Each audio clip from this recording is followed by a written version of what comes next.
Oke, tadi memang kalau kita bilang dari ketakutan dan sebagainya, memang tadi Shano udah mention ya bahwa orang harus mikir bahwa risk over reward ya. Kalau kalau gue Nah, pribadi kalau gue pribadi orang yang seperti itu, jadi risk over reward. Nah, sekarang posisinya, if we see from the beberapa kasus yang terjadi ya, seperti kan memang market sekarang lagi driven with fact. Tadi Bro William juga sudah mention, don't fight with fact. Iya, betul. Untuk secara jangka pendek, don't fight with fact. But for the longer term, we never know. Karena memang secara kita bilang kan kalau misalnya contoh ya, kita ambil tesis yang tadi rate rate post ya, kita bilang rate post gitu. Nah, kalau kita bicara rate post nih, berarti it will take very long gitu ya untuk melihat bahwa inflasi turun. Dan within that period, berarti akan ada company yang at the same time will suffer also within the same time gitu ya. Nah, ketika terjadi suffering di company-company, apa yang mereka lakukan? Mereka akan cut dia punya employee dulu, karena employee is a very massive cost di corporation di US. Dan ketika itu terjadi, maka purchasing power for Americans it will decrease juga at the same time. Dan ketika itu terjadi, maka terjadi yang unemployment seperti yang gue cerita soal tesis gue mengenai mengenai fake bull ya. Jadi fake bull run ya. Jadi kalau kita lihat dari perspektif yang itu, kita lihat perspektif dari ekonomi, maka kita lihat bahwa memang secara EPS akan lebih rendah dan secara harga saham naik, berarti valuasinya makin mahal. Berarti valuation must adjust to the itu kan, ibaratnya gitu. Valuation must adjust to the price. Dan if let's say that happen, berarti ya harga saham harus mengikuti dari segi valuasinya kan gitu. Yang selama ini belum di-expect oleh investor, karena investor hanya melihat the fact for now, gitu. Jadi mungkin seperti itu sih, kalau kita ngomong dari tesis yang fake bull run ya, itu tesis yang kita lihat gitu. Gitu sih, mungkin seperti itu sih, Sian. oke, menarik ya. Jadi Indian, kalau misal aku eh, tangkep nih insight dari Ko William dan juga dari Arvin, ya actually investor itu harus fleksibel sih gitu dengan adanya dinamika market gitu. Karena market always moves, cycle itu juga akan selalu ada, cycle juga akan selalu bergerak, sectoral juga akan selalu berotasi, bergerak juga. Jadi despite of a lot of uncertainties dan juga kekhawatiran antara bull trap atau memang ini solid rally, ya again it goes back to our strategy sama juga to our risk management sih. Dan again pertimbangan antara stick to bonds atau goes to equity adalah sesuatu yang sangat krusial gitu untuk dipertimbangkan sama investor. Tadi kalau mungkin yang teman-teman ketinggalan, kita sempat bahas antara rate cut atau rate pause, di mana bedanya itu sangat-sangat tipis.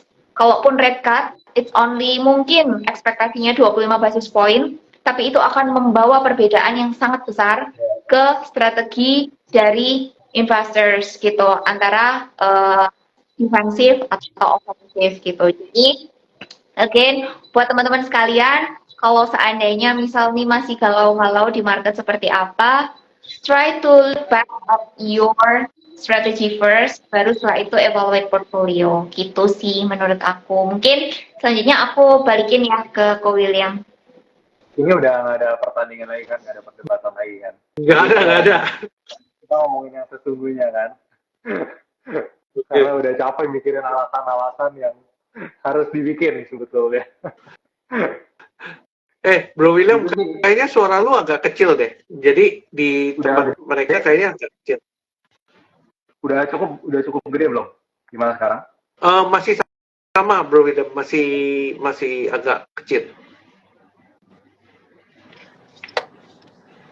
Nah, gini gimana? Nah, ini better jauh. Oke, ya. Sip. Iya sih, kalau menurut gue mungkin market bisa ada kalau jujur ya, maksudnya ya gue sih dalam dua perdebatan juga, ya pasti perdebatannya antara marketnya bakalan rally atau marketnya bakalan drop gitu. Atau mungkin bisa juga marketnya bakalan di situ-situ aja atau marketnya lagi sideways ya, karena satu sisi ada orang yang bull juga, satu sisi ada orang yang takut juga gitu. Tinggalkan mana yang lebih kuat di market ya. Apakah mereka yang bull? Kalau sekarang kita lihat, kalau kemarin kita takut buat beli, ibaratnya kita takut buat entry di market. Waktu di bawah kan tiba-tiba rebound lagi gitu. Waktu the fear in the market lagi luar biasa, bank-bank di US collapse, setelah itu marketnya tiba-tiba rally kan, karena biasanya waktu marketnya lagi jelek banget, ada potensi the Fed bakalan ibaratnya calm the market gitu. Itulah tugasnya the Fed kan gitu. Kayak contohnya di Indonesia juga kan, ya sekarang support kita di 6550 nih, di kondisi dimana kalau misalkan itu jebol bakalan mengerikan lah. Cuma menurut gua sampai support itu jebol mungkin ada sebuah katalis yang bikin ekonomi US mungkin turunnya bisa mirip-mirip kayak crash gitu, yang bikin shocking the market juga. Jadi jujur ya gue tetap hold saham-saham yang tetap punya kualitas yang bagus ya, karena kalau dengar-dengar dari beberapa FM juga ya, dan beberapa FM yang dari luar negeri juga, mereka memang sekarang porsi cash-nya tuh posisi yang cukup besar ya untuk saham US. Tetapi untuk saham-saham Indonesia, mereka posisi cash-nya udah kecil gitu. Jadi tinggal kita sebetulnya basically kita tinggal nunggu cash yang dari luar negeri aja, tinggal kita tunggu aja kapan gitu, karena kita posisinya mungkin udah cukup mentok ya kalau pakai dana dari Indonesia aja gitu, dimana market cap kita udah besar sekali. Setelah itu ada saham-saham yang seperti Goto yang secara fundamental nggak perform, dimana risk free rate-nya sekarang 5%, ya kan, 5,25% di US, yang which is ngapain gue investasi, mendingan gue taruh di bond aja udah dapat 5% gitu. Karena dari itu juga ya porsi cash buat FM yang ada di luar negeri, di US terlebih ya, mereka posisinya ya porsi cash yang cukup besar gitu. Ya, karena I think we need to take notes on market yang belakangan ini ya, karena market yang belakangan ini sangat berbeda dengan market waktu beberapa tahun yang lalu. We will say tahun lalu 2022 gitu ya, atau 2022 ibaratnya kita masih ada buyer resources gitu, yang mana buyer resources ini komoditi kan, kita cerita komoditi, dan akhirnya masuk ke top 10 sebagai top 10 market cap di saat gotonya turun. Nah, makanya I actually expect bahwa IHSG akan bergerak sideways, karena gotonya misalnya naik pun bayarnya turun gitu. Jadi kayak cuma offsetting each other, akhirnya IHSG-nya sideways. Tapi not mentioning about misalnya IHSG, kalau kita punya cara stop picking yang bagus, dan mungkin kita lihat dari sisi bottom up gitu ya, itu akan jauh lebih menarik untuk tahun ini. Contoh beberapa sektor yang masih going very good gitu ya, secara fundamental oke, secara technical oke, secara flow-nya juga ada. Jadi ya itu bisa di hold agak panjang. Tapi ada kalanya kita menemukan sebuah saham gitu ya, misalnya kita nggak bisa mikirin katalis yang kira-kira apa sih yang bisa bikin harga sahamnya naik gitu. Nah, itu kan juga susah. Akhirnya kita main pendek-pendek gitu kan. Tadi William juga sudah sampaikan kalau di level 65 sampai 66 is a very crucial support for IHSG. Kalaupun itu jebol, there will be kayak very massive news atau very massive information that we don't expect before. Contoh misalnya bank besar di Amerika top 1 crash gitu, atau Bank of America. Ya, Bank of America, let's say ya kan, kayak let's say Lehman Brothers, let's say waktu itu kita nggak expect misalnya kayak begitu. Ya, Bank of America ternyata pegang bonds banyak atau gimana, kan kita nggak pernah tahu seberapa dampak efeknya. Nah, itu yang bisa bikin market shock. Karena kan sebenarnya balik lagi, market moves because of expectation. Miss expectation leads to market ke atas atau market ke bawah. It depends on how you expect the market kan gitu. Itu sih. Ya sih, I do agree kalau seandainya memang as for now, bottom up sebenarnya bukan as for now. Since the end of 2022, itu tuh sebenarnya bottom up works very well untuk bisa pick up stock yang emang benar-benar secara earnings dia itu kuat, solid, gendut, dan prospeknya juga masih bisa kita harapkan ada, pertumbuhannya ada gitu.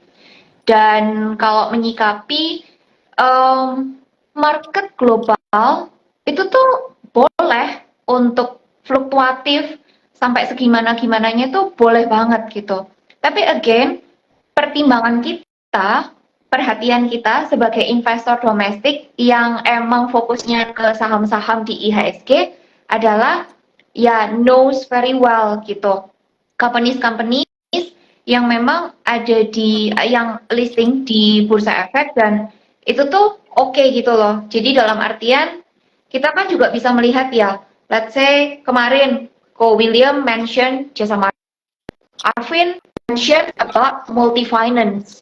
Terus habis gitu some of us juga believe on property gitu. Jadi menurut aku despite of global market uncertainty, selama kita paham bisnis modelnya seperti apa dan memang secara prospek earnings-nya bisa sangat diharapkan bertumbuh, ya why not gitu. Kita tetap fokus ke equity market dengan stock selection yang limited tapi berkualitas juga gitu. Iya. Yep. Iya. Iya. Iya, setuju sih. Bottom up ya. Jadi memang sekarang kalau dengan interest rate suku bunga yang tinggi gitu kan, pasti investor cari ya udah mana yang bisa kasih cuan ke gua sekarang, ibaratnya kan kasarnya seperti itu ya.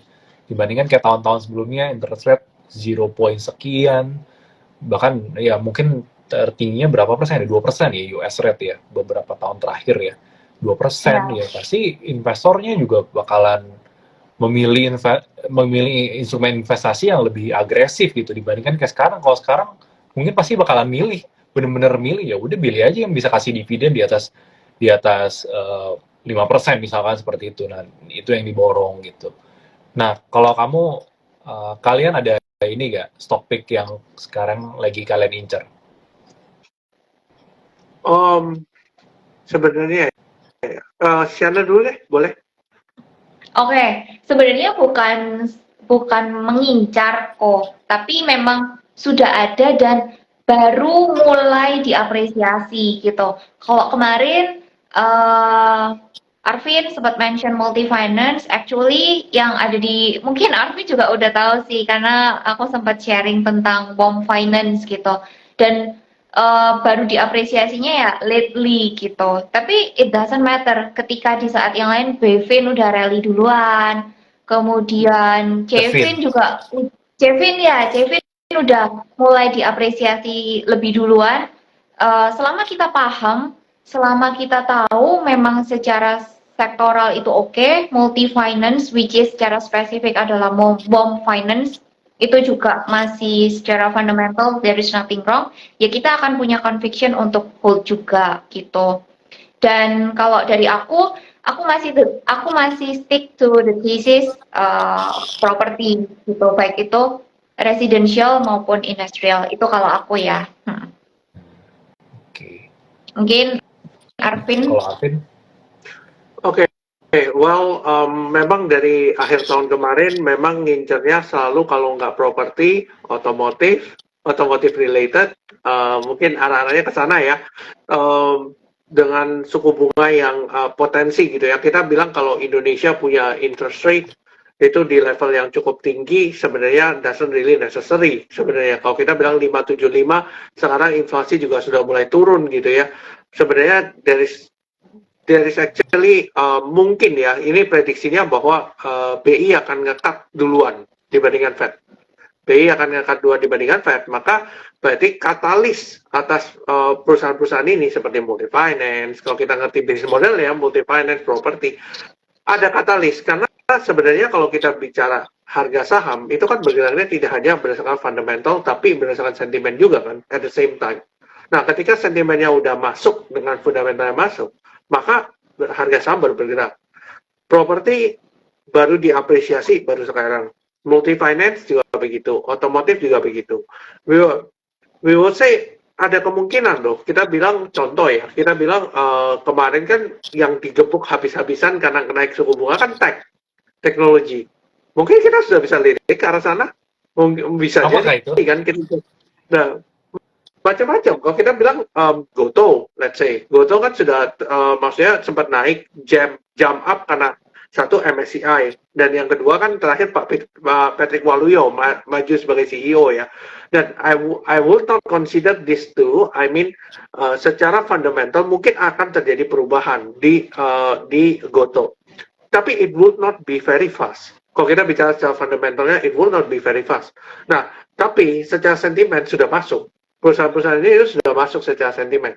Then, it just matters of kita gimana stock pickingnya di perusahaan-perusahaan tech yang menurut kita masih possible dia punya market share bagus, karena perusahaan tech itu permasalahannya selalu masalahnya adalah bisa make money or not. Karena zaman dulu, kalau kita bilang tahun 2021, it just matter of likuiditas. Ketika likuiditasnya naik, kencang gitu ya, ketika terjadi quantitative easing di US, semua invest di tech stocks waktu itu ya. Karena pertimbangannya dengan gue pinjam duit di Fed, cuma sekian persen, gue berani dong untuk jack up di perusahaan tech yang mungkin posisinya masih rugi dan berharap akan mendapatkan capital gain dari venture capital yang berikutnya.